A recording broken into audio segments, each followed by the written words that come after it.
In this tutorial, you will learn how to create an FTP account in Plesk. Log into your Plesk account. In the Websites and Domains interface, click on the appropriate domain you wish to use for an FTP account.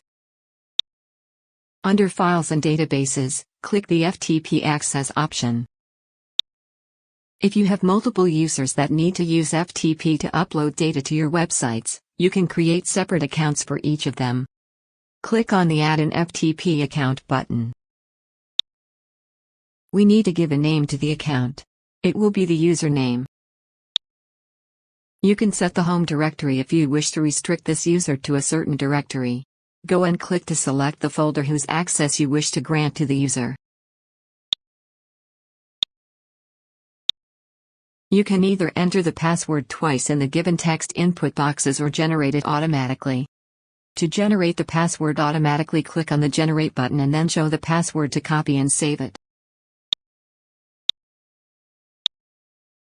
It's ready now, click OK.